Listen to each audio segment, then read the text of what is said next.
The Jothric Empire stretched across thousands of star systems. Their ships flew through space like metal giants. Their weapons could destroy entire planets. For 12,000 years they ruled over 40% of the galaxy. No one dared to challenge them. No one could match their power. Emperor Vorash sat on his throne made of crystal. The throne room was bigger than a city. Thousands of servants bowed before him. His golden robes touched the floor. His crown held gems from 100 conquered worlds. He ruled with absolute power. One morning, a scout ship returned from the outer regions. The captain walked into the throne room. His boots clicked on the marble floor. He carried a datapad in his shaking hands. "Your Majesty," the captain said. He bowed low. "We found something interesting. A primitive world. They call it Earth." Emperor Vorash leaned forward. "Tell me about this Earth." The captain showed holographic images. A blue and green planet appeared in the air. The humans live there. They just learned how to travel faster than light. Their technology is very basic. Their ships use simple fusion reactors. Their weapons are just kinetic projectiles. They are like children playing with toys. The War Council gathered around the hologram. Generals and admirals studied the images. They looked at human cities. They saw human ships. They counted human weapons. Then they started to laugh. "These humans are so weak," one general said. "Our smallest fighter could destroy their biggest warship." "Their planet is rich," another admiral added. "Metals, rare elements, water, everything we need." Emperor Vorash smiled. "And the humans themselves?" "What about them?" "Perfect slaves, Your Majesty," the captain replied. "They are young, easy to control. They will serve the Empire well." The Emperor stood up. His voice filled the massive room. "Then we shall take this Earth. We shall add it to our empire. These humans will bow before us like all others." The War Council cheered. They had conquered thousands of worlds. Earth would be easy. It would be quick. It would be glorious. Fleet Admiral Kethron stepped forward. He was the Empire's greatest military commander. He had never lost a battle. "Your Majesty, I volunteer to lead this invasion. Give me 100 ships. That is more than enough." Emperor Vorash shook his head. "No, this is a special occasion. Take 500 ships. I want the humans to see our power. I want them to understand they cannot resist. Show them the might of the Jothric Empire." Kethron bowed. 500 ships. It was massive overkill. He could conquer Earth with 50 ships, maybe with 20, but he would follow his emperor's orders. He would bring 500 ships. He would make this invasion memorable. Preparations began immediately. The Empire's greatest warships gathered at the staging area. Battle cruisers longer than mountains, destroyers bristling with plasma cannons, fighter craft that moved faster than light. Every ship carried enough firepower to level a continent. Soldiers boarded the ships. Millions of them. Warriors from 100 conquered species, all serving the Empire, all ready to fight, all expecting an easy victory. In the capital city, citizens celebrated. Holographic displays showed images of Earth. Announcers talked about the coming victory. Merchants prepared to sell goods from the new conquest. Everyone was excited. "The humans don't stand a chance," people said to each other. "The fleet will return in a few weeks. The war will be over before it starts." Fleet Admiral Kethron stood on the bridge of his flagship. The ship was called Eternal Dominance, or it was the biggest warship in the fleet. Its weapons could destroy a moon.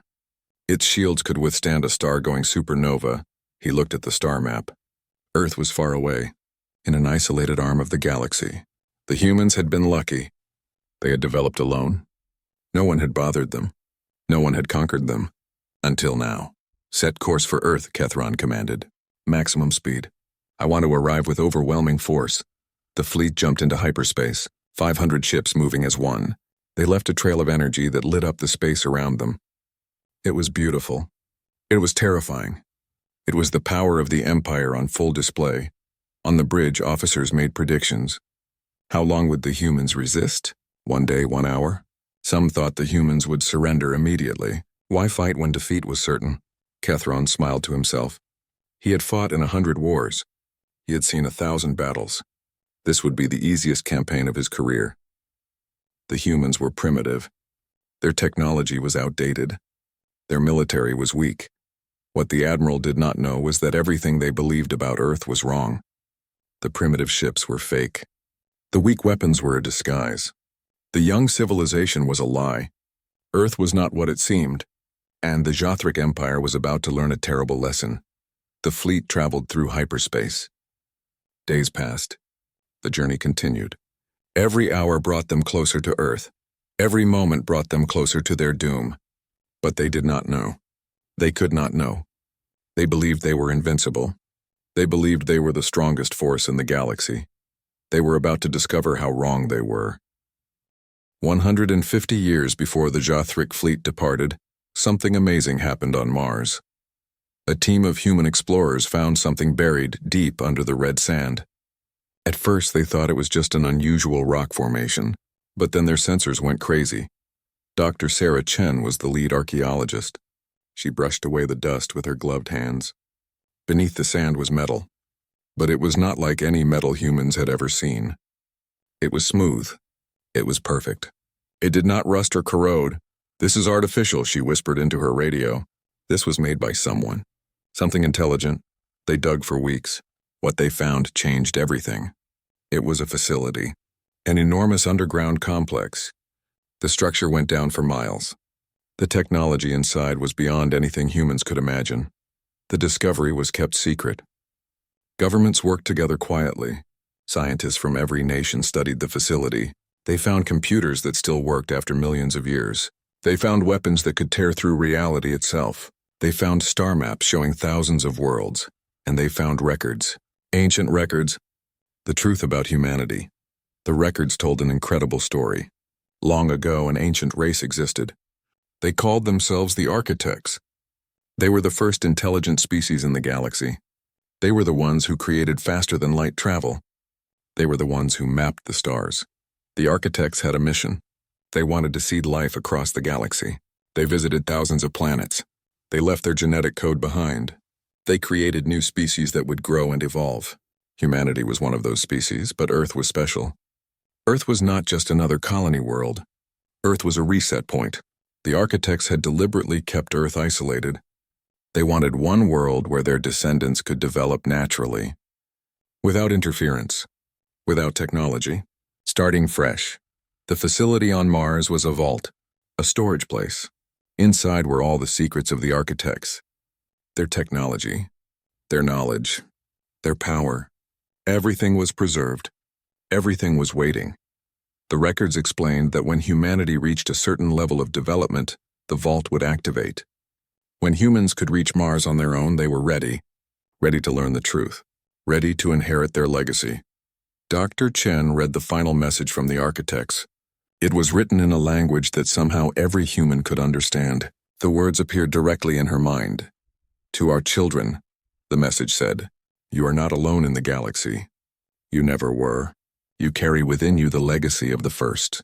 The galaxy is full of younger species. They will grow. They will evolve. Some will be peaceful. Some will be aggressive. Watch them. Learn from them. But remember who you are. Remember what you carry inside you. You are the heirs of the Architects. You are the guardians of the galaxy." World leaders gathered in secret meetings. They debated what to do. Some wanted to announce the discovery to everyone. Others wanted to keep it hidden. In the end, they chose secrecy. The decision was made. Humanity would reverse engineer the Architect technology, but they would do it slowly, carefully, and most importantly, secretly. On the surface, humanity would appear normal. Their ships would look primitive. Their weapons would seem basic.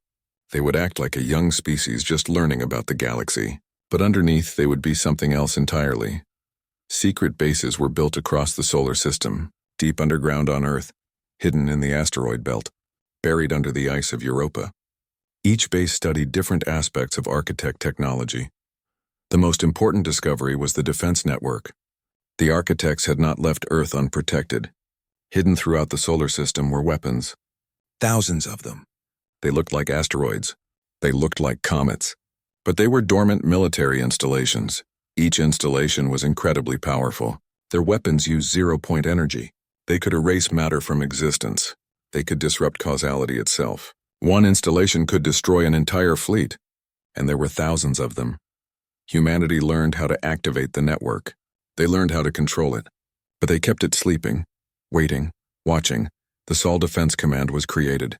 It operated in complete secrecy. Its headquarters was on the far side of the moon. Its personnel were the best of the best. Soldiers, scientists, engineers, all sworn to protect Earth's secret. Admiral James Morrison commanded the Sol Defense Command. He was a careful man, a patient man. He knew that one day someone would threaten Earth. The galaxy was a dangerous place. The architects had known this. That was why they built the defenses. For 150 years, humanity watched the galaxy. They sent out scout ships disguised as primitive explorers. They gathered intelligence. They learned about other species. They studied the great empires. They learned about the Jothric Empire. They watched as the empire conquered world after world. They saw the cruelty, the slavery, the destruction, and they prepared. Then one day the sensors detected something, a fleet, a massive fleet, 500 Jothric warships, all heading toward Earth, all preparing to invade. Admiral Morrison stood in the command center. He watched the enemy fleet approach. His officers waited for orders. The moment had finally come, the moment they had prepared for all these years. "Activate Defense Protocol Omega," Morrison said calmly. "Wake up the network. Power up the fleet. It's time to show them what we really are." Throughout the solar system, ancient systems came to life.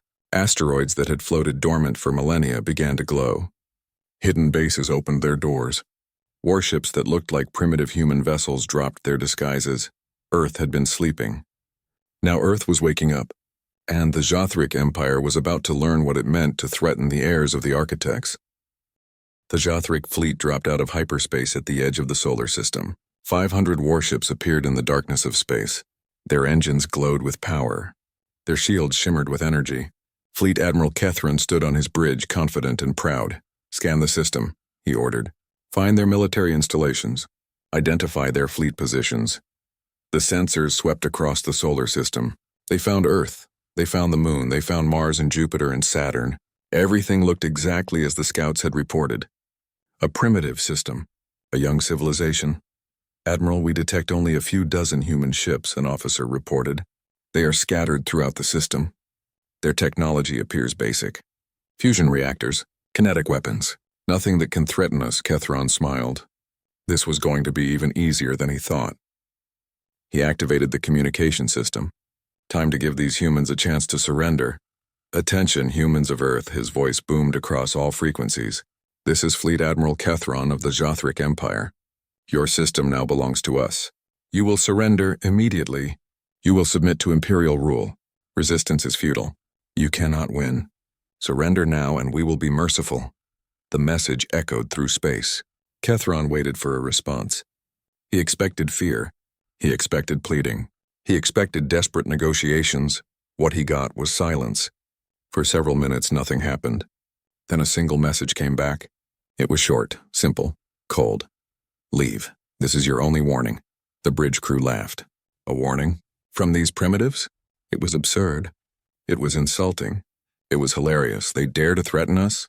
One officer said between laughs. "With what? Their toy ships?" Kethron was not amused.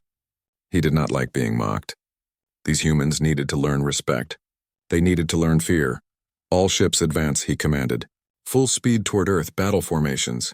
Charge weapons. If they want to resist, we will show them the price of defiance." The fleet moved forward. 500 warships accelerating toward the inner system. They passed the orbit of Neptune. Nothing happened. They continued forward. Still nothing. "Perhaps they realize their mistake," an officer suggested. "Perhaps they are preparing to surrender." Then everything changed. Across the outer solar system, objects that looked like asteroids suddenly came alive. They had been floating in space for millions of years, looking like ordinary rocks. Now they revealed their true nature. Panels opened. Weapons emerged. Power cores that had been dormant for ages ignited. The defense network of the architects activated for the first time in millions of years.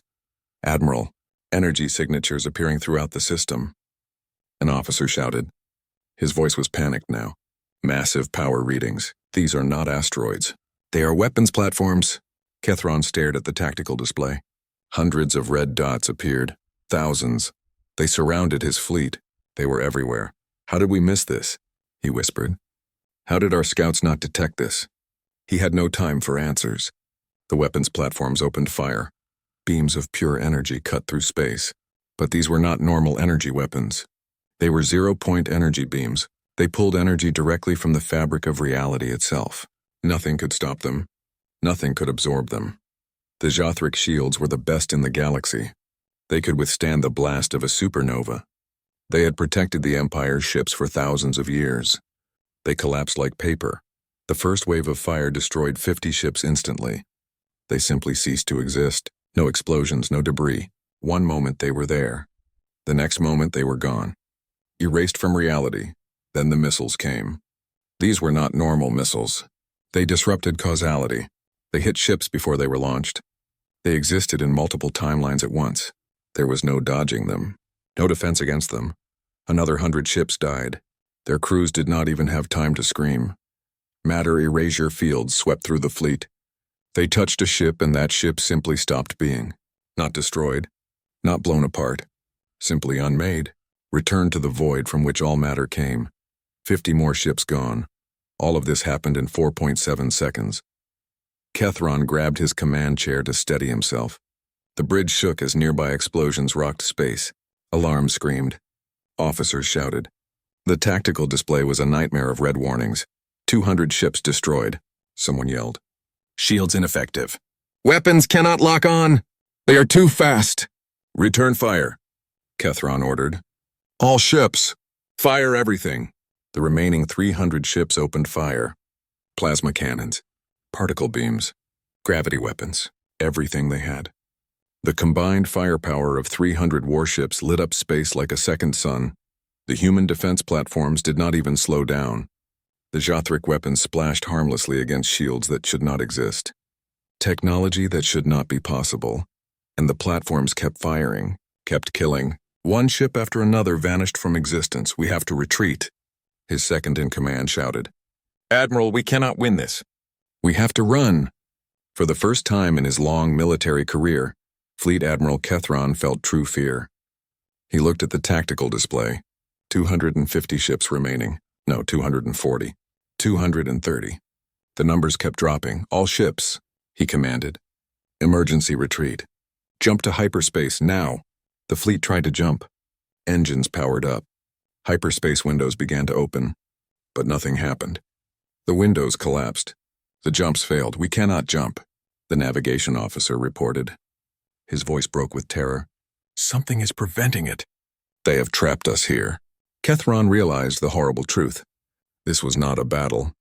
This was an execution. The humans had lured them in. The humans had trapped them. And now the humans were destroying them. He had been so wrong. So terribly wrong. Earth was not primitive. Earth was not weak. Earth was something else. Something ancient. Something powerful beyond imagination. And the killing continued. Fleet Admiral Kethron watched his fleet die. The tactical display showed ships vanishing one by one.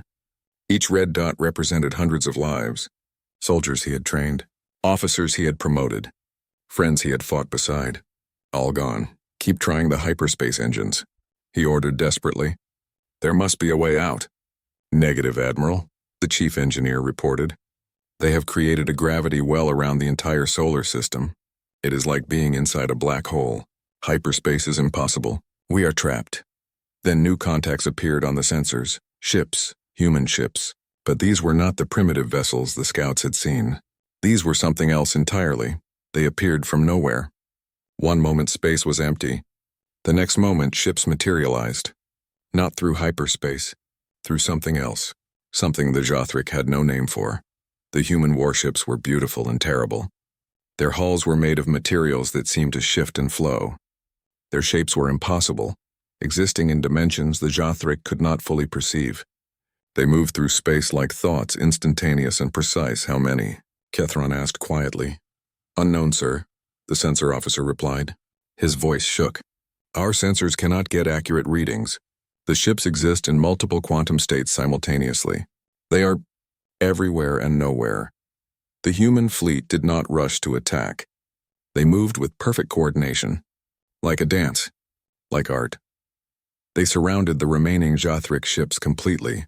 Then they opened fire. But calling it fire seemed wrong. The human weapons did not shoot projectiles or beams. They manipulated time itself. A Jothric ship would suddenly slow down while everything around it moved at normal speed. From the crew's perspective, they experienced days passing in seconds. Their life support failed. Their power ran out. They died of old age in moments. Other ships faced different fates. Quantum computers predicted every move they would make before they made it. Every evasive maneuver, every tactical decision. The human ships were always one step ahead, 10 steps ahead, 1,000 steps ahead. Some Jothric captains tried to fight back. They fired everything they had. The results were pathetic. Their weapons missed targets that did not exist in their timeline. Their missiles hit empty space where human ships had been moments before, or would be moments later. Time had no meaning to humanity's fleet. Ketheron watched as his ships tried every known tactic. Formation changes, desperate charges, coordinated strikes. Nothing worked. The humans countered everything, predicted everything, dominated everything. It was not just that the humans were winning. It was how they were winning. They were playing with the Jothric fleet. Like a cat playing with a mouse, they could have destroyed everything instantly. But they were taking their time, making a point. They are toying with us, his second-in-command said quietly. They want us to know how outmatched we are. Ketheron realized something even more terrifying. The humans had known about the invasion from the beginning. They had let the fleet enter the solar system.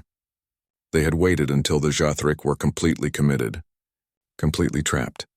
And then they revealed the truth. This was a lesson, a demonstration. The humans were showing the galaxy what happened when you attacked Earth. One of the human ships moved closer to Ketheron's flagship. It stopped just outside weapons range. Not that weapons range mattered anymore. A communication request came through. Ketheron accepted. A hologram appeared. It showed a human in a military uniform. The human looked calm, almost sad.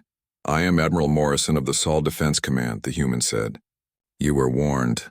You did not listen." Ketheron found his voice. "What are you? How do you have this technology?" "You are supposed to be primitive." Morrison smiled slightly. "We are the heirs of the architects. The first species in this galaxy. Your people evolved long after ours seeded the stars. You thought we were young. We are ancient. You thought we were weak. We have been sleeping, waiting, watching. Why?" Ketheron asked. "Why hide? Why pretend?" "To see what you would become," Morrison replied. "To see if the younger races could grow without our interference. To see if you would choose peace or war, cooperation or conquest." He paused, looking directly at Ketheron. "You chose poorly." The hologram faded. The human ship moved away, and the destruction continued. Ship after ship died. The Jothric fleet was being systematically eliminated. No escape, no mercy, no hope. 30 minutes had passed since the first shot was fired. The great invasion fleet of 500 ships was down to less than 50. Ketheron's flagship shuddered as nearby explosions rocked space. "Hull breach on decks 7 through 12, someone reported. Life support failing. Engine power at 10%. Ketheron looked around his bridge. His crew was beaten, terrified, defeated.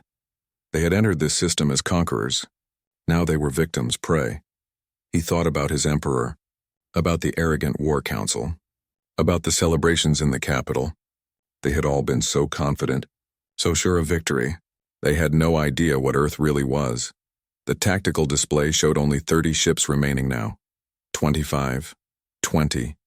The numbers kept falling. 43 minutes after the battle began, it was almost over. Only a handful of heavily damaged Jothric ships remained. They drifted in space, engines dead, weapons silent. Waiting for the end, the human ships stopped firing.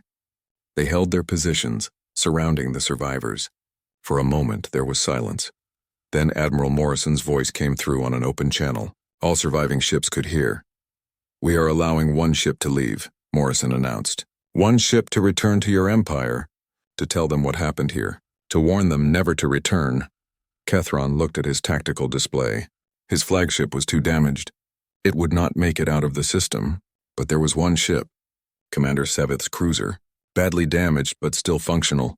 "Commander Seveth," Ketheron said into his communicator, "you are ordered to retreat. Return to the Empire. Tell them everything. Make them understand." There was a pause. Then Seveth's voice filled with grief. "Yes, Admiral. I will tell them. I will make sure they know." The gravity well released its grip on a single area of space. Seveth's ship limped forward. Its engines struggled. Its hull leaked atmosphere, but it moved. It accelerated, and then it jumped into hyperspace. Kethron watched it go, the last survivor of his mighty fleet, the only witness to humanity's true power. Then the human weapons fired one final time. The remaining damaged ships, including Kethron's flagship, vanished. No pain, no suffering, just silence. The Battle of Sol was over. Total time, 43 minutes. Jothric casualties, 500 ships and over 2 million personnel. Human casualties, 0. The galaxy was about to learn a new truth. Humanity was not prey. Humanity was the apex predator, and they had just announced their presence to every species in the galaxy. Commander Seveth's ship jumped through hyperspace. The journey back to the Empire would take days. Days filled with silence and horror. His crew was in shock. They had witnessed the impossible. The ship's black box had recorded everything. Every moment of the battle. Every weapon the humans used. Every ship that died. The evidence was absolute, complete, undeniable. Seveth sat alone in his quarters. He watched the recordings again and again, trying to understand, trying to make sense of what had happened, but there was no sense to it. The Jothric Empire was the most powerful force in the galaxy, or so they had believed. Now he knew the truth. They were nothing. Children playing at war while gods watched from the shadows. Meanwhile, back at Earth, Admiral Morrison stood in the command center. The battle was over. The debris field was being collected. The defense network was returning to its dormant state. Everything had gone according to plan. Send the message, Morrison ordered. Across the entire galaxy, every species with radio receivers heard the broadcast. It interrupted their communications. It overrode their systems. No one could ignore it. No one could block it. The message began with video footage. The Battle of Sol played out for all to see. The mighty Jothric fleet arriving. The human defense network activating. The systematic destruction of 500 warships. The entire battle in compressed time. 43 minutes reduced to 10 minutes of footage. Then Admiral Morrison appeared. He stood in front of the camera, wearing his dress uniform. Behind him, Earth floated peacefully in space. "Greetings to all species of the galaxy," Morrison began. His voice was calm, professional. "My name is Admiral James Morrison. I represent humanity. I represent Earth." He paused, letting his words sink in across 1,000 worlds. "For many years you have watched us. You have studied us. You believed us to be a young species, primitive, weak, harmless. You were wrong. Humanity is the heir of the architects, the first intelligent species in this galaxy. Your ancestors learned to walk among the stars because our ancestors taught them. Your civilizations exist because we allowed them to grow. We seeded life across thousands of worlds. We gave you the gift of existence." The message showed images from the Mars Vault. Ancient architect technology. Star maps, genetic records, proof of humanity's true heritage. Morrison continued. "We have been sleeping, watching, waiting to see what you would become. We hoped you would grow wise. We hoped you would choose peace. Some of you have. Many of you have not.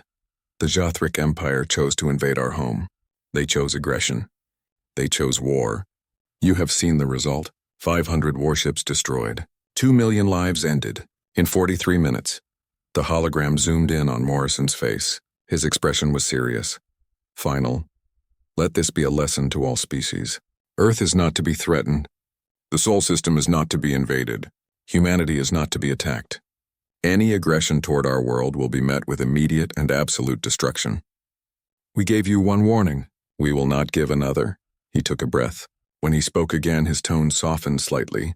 "But this message is not only a warning. It is also an announcement. Humanity has been dormant long enough.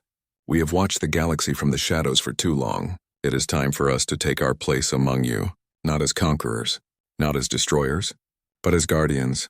We will no longer hide our true nature. We will begin establishing a presence throughout the galaxy. We will offer protection to peaceful species. We will offer technology to those who prove worthy. We will offer justice to those who have been wronged. And we will bring consequences to those who spread tyranny and suffering across the stars." The message ended with one final image. The Earth, beautiful and blue, hanging in the darkness of space. A world that looked peaceful.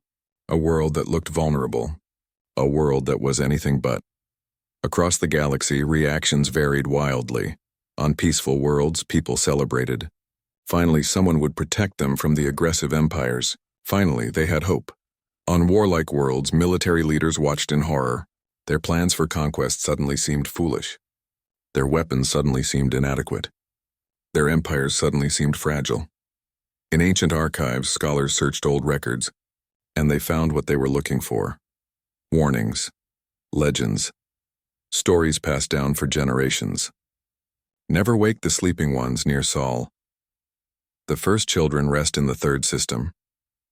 When the blue world stirs, the galaxy shall tremble. The warnings had always been there, hidden in mythology, buried in ancient texts, forgotten by most but real, always real. Commander Sevith finally arrived at the Jothric capital. His damaged ship limped into orbit. He was met by military escorts, brought before Emperor Vorash himself. The throne room was silent. The Emperor sat rigid, his face pale. The entire War Council was present. No one spoke as Sevith walked forward.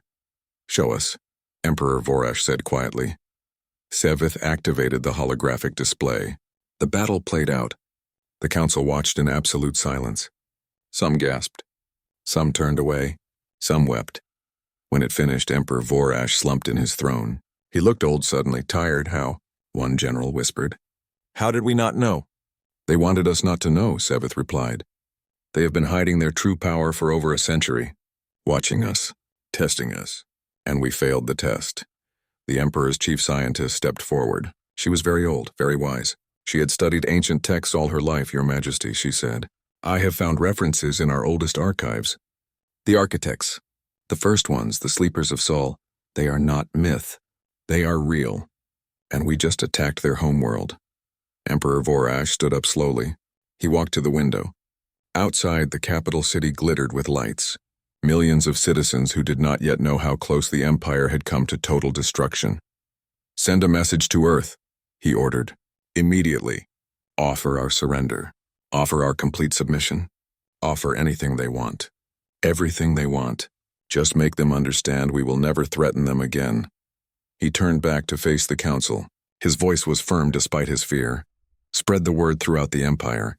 Earth is forbidden. The Sol system is forbidden. Humanity is to be treated with absolute respect.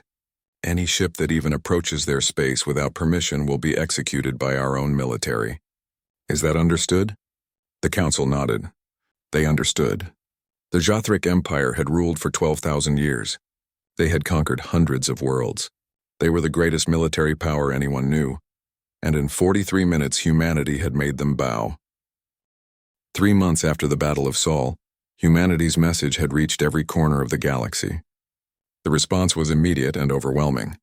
Diplomatic requests flooded Earth's communication channels. Trade offers, treaty proposals, pleas for protection, requests for technology. The Jothric Empire's message arrived first. Emperor Vorash himself appeared in the holographic transmission. He knelt. The proud ruler of 12,000 years knelt before Earth. "We offer our complete and unconditional surrender," the Emperor said. His voice shook. "We offer tribute.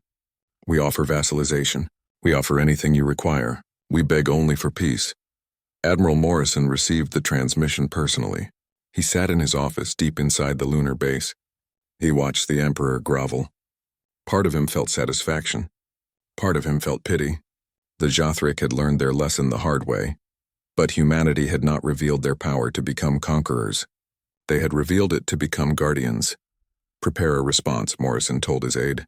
"Inform the Emperor that we decline his surrender. We decline his vassalization. We do not want his empire. We want his cooperation." The response was sent. The Jothric Empire would remain independent, but they would end their aggressive expansion. They would free their slave worlds. They would join the new galactic order that humanity was creating, or they would face consequences. Emperor Vorash accepted immediately. Within weeks, the Empire began releasing conquered worlds.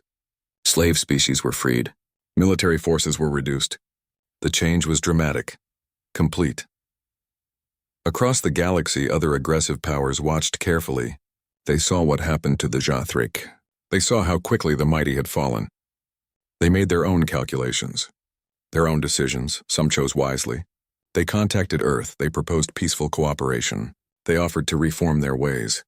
Others chose poorly. The Krell Dominion was one of them. They ruled a small but brutal empire. They believed humanity's power was exaggerated. They believed the Battle of Sol was propaganda. They believed they could continue their raids on peaceful worlds. They were wrong. When Krell raiders attacked a defenseless colony world, a single human warship appeared. Just one. It did not threaten. It did not negotiate. It simply acted. The entire Krell raiding fleet was destroyed in seconds.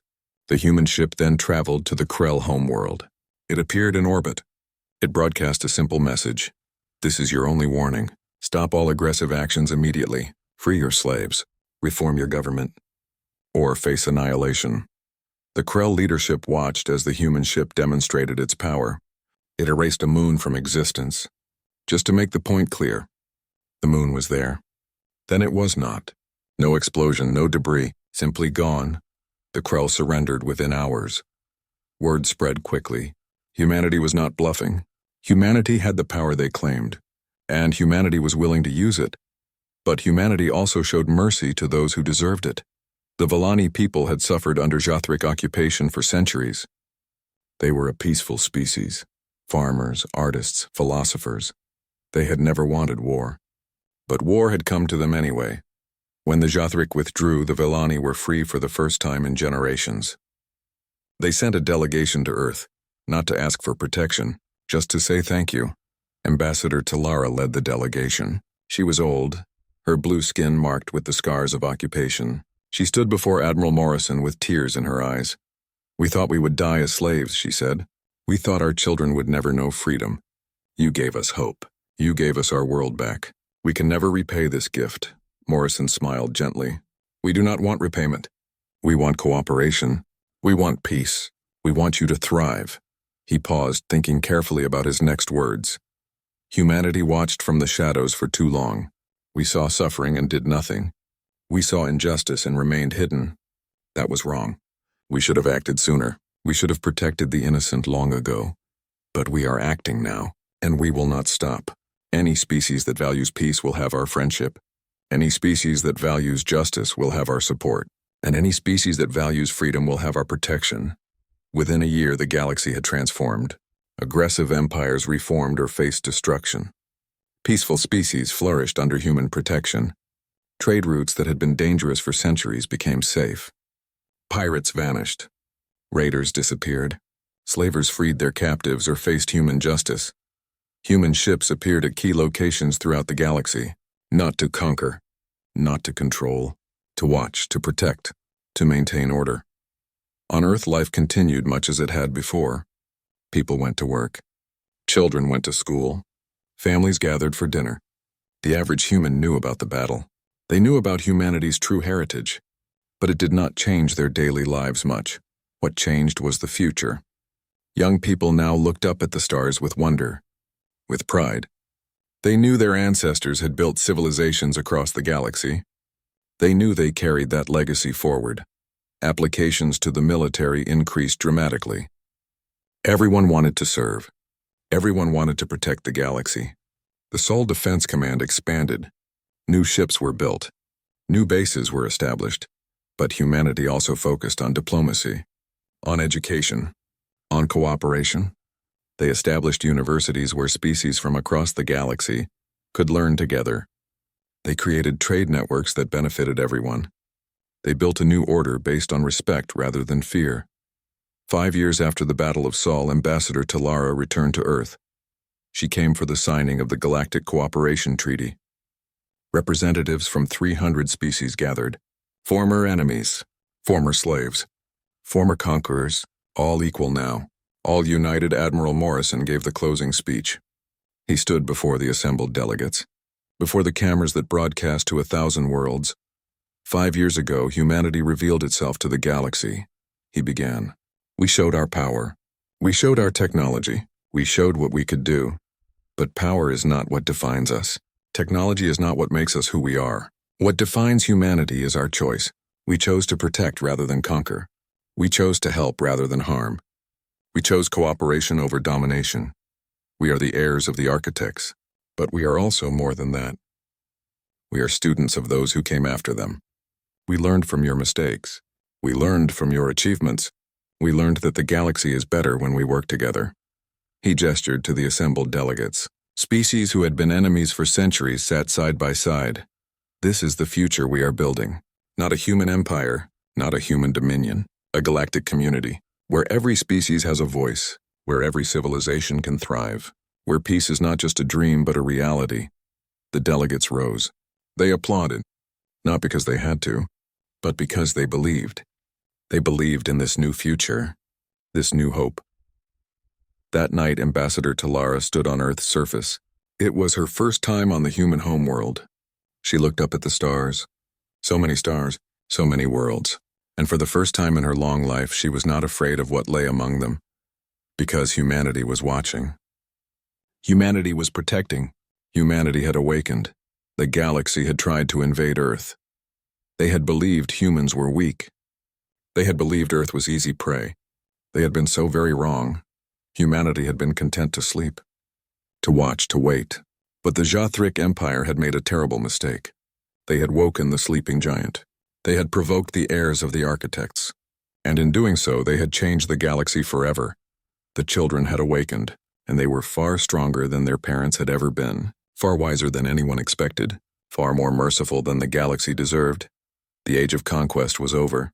The age of cooperation had begun, and Earth stood at the center of it all. Not as masters, but as guardians, as teachers, as friends. The galaxy would never be the same, and that was exactly what humanity intended.